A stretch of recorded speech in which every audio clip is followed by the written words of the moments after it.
I would first of all want to warmly welcome all of you to the Command Officers Mess Conference Room for this extraordinary meeting of the Ecowas Committee of Chiefs of Defense Staff.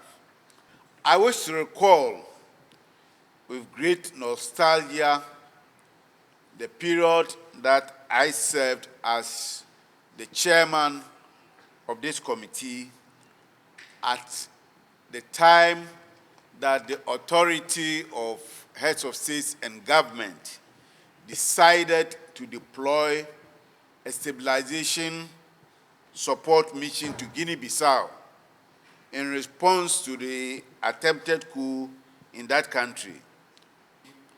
It has become necessary to expand the scope of discussion to include interventions in unconstitutional change of government in the sub-region. The charge by the authority of heads of states and government to activate the standby force is therefore in order, and it is in furtherance of our ongoing discussions.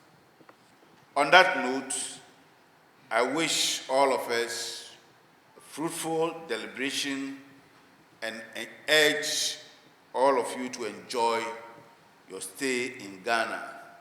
I say, Akwaba, welcome, bon arrivé, and let me try the Portuguese version, bem-vindo. It is my profound privilege to welcome you all to this second extraordinary meeting of the Ecowas Committee of Chiefs of Defense Staff. It is a meeting of significant importance with some measure of urgency convened in the wake of recent events in the Republic of Niger. We find ourselves gathered here under circumstances that none of us would have wished for. The coup d'etat in the Republic of Niger has been a source of great concern, not just for the Ecowas, but for all who believe in the ideals of democracy, stability, and the rule of law. As we grapple with the complexities of the situation in the Republic of Niger, let us not forget that at the heart of our discussions are the lives of millions of people who yearn for stability, peace, and progress. We must not allow the people of Niger to suffer needlessly. Our task as the Committee of Chiefs of Defense Staff of Ecowas states is to ensure that our responses to this crisis are not driven by fear, but by the principles of justice, respect for human rights, and the unwavering commitment to the rule of law. We must remember that our greatest strength lies in our unity. It is this unity that has allowed us to face past challenges, and it is this unity that will see us through the current crisis. As we embark on this journey together, let us remember that our ultimate goal is not just to resolve the crisis in Niger, but to build a stronger, more resilient Ecowas that is capable of confronting and overcoming the challenges of our time. I want to also thank the Chief of Defense Staff, Ghana, the Minister, and the entire people of Ghana for the warm reception and the opportunity to be here today. Thank you, and may our deliberation be fruitful and resolutions resolute. God bless you, God bless Ecowas, and God bless our dear nation. Thank you very much.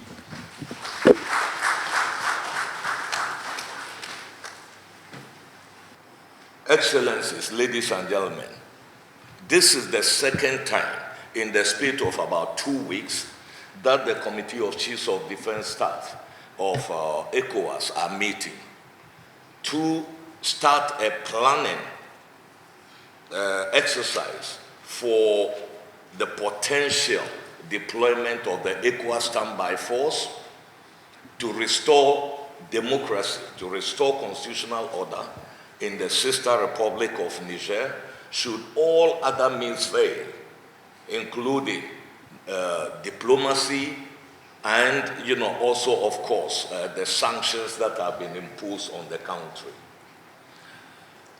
This junta in Niger is playing cat and mouse with the community.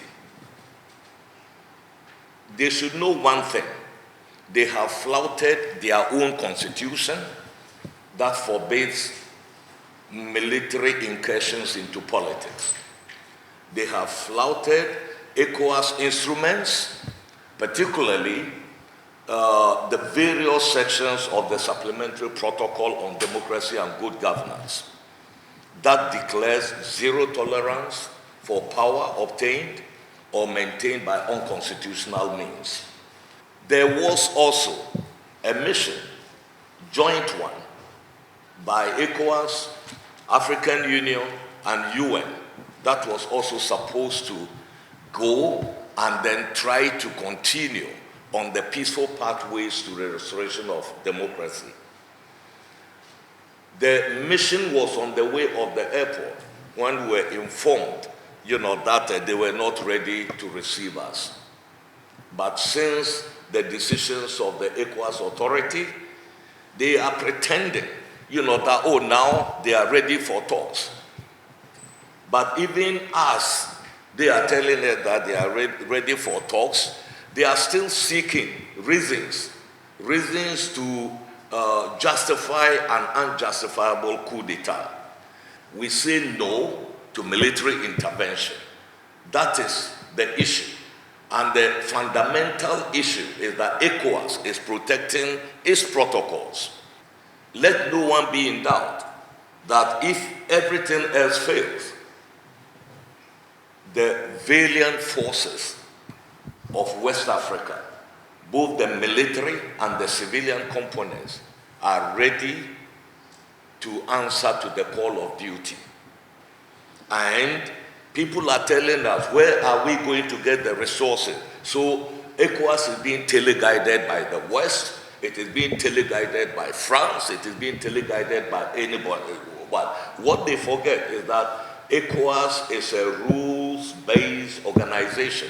We have our protocols, we have our norms, and we are ready to protect them. That's why the heads of state are saying, if push comes to shove, we are going into Niger with our own contingent-owned equipment. We are going with our own resources and to make sure that we restore constitutional order. If other democracy-loving partners want to support us, they are welcome. But we are not going begging, cap in hand, before we do what is right for the region. So this is the determination that I want to put across here as we meet today, to fine-tune and then also to plan about the timing, about order. Meanwhile, we are still giving diplomacy a chance. The ball is in the court of the junta, the CNSP, in Niger. If they pull back from the brink, the military option will not be necessary. But we want to warn them that all options are on the table, and no option is off the table. So a word to the wise is enough. I thank you all for your attention, and I wish all of us very fruitful deliberations. Thank you very much.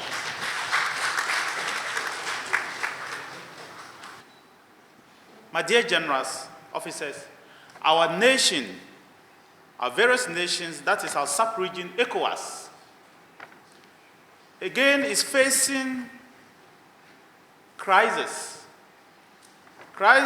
that we thought over the last 15 years had disappeared.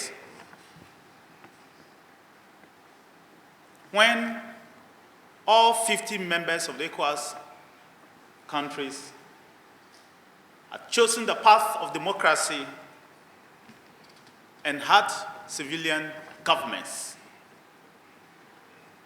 ECOWAS became the toast of the international community and the investor wealth.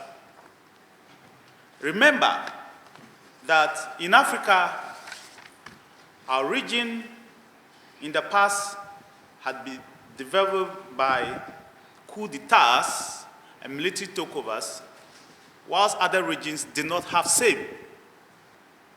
As stated already, the populations of these countries have been affected by these activities, and the people are paying heavy price. Loss of human lives, deterioration of critical infrastructure, school dropouts are abandoned, lingering humanitarian crisis, and states are gradually losing large tracts of their territory to these unfortunate incidents. Unfortunately, ladies and gentlemen, as you are all aware, 4 of our member states are now facing sanctions for resorting to unconstitutional change of government, which contradicts the Ecowas Protocol on Good Governance and Democracy. It will be recalled that following the extraordinary summit of the Authority of Heads of State and Government of the Ecowas in Abuja, Nigeria, on the 10th of August 2023, convened sequel to the recent illegal detention of President Mohamed Bazoum by members of the Presidential Guard in the Republic of Niger. On July 26, 2023, ECOWAS deployed all diplomatic efforts to resolve the crisis. But as already stated, the head of the military junta in Niger remained defiant after the expiration of the one-week ultimatum given for the restoration of constitutional order in Niger.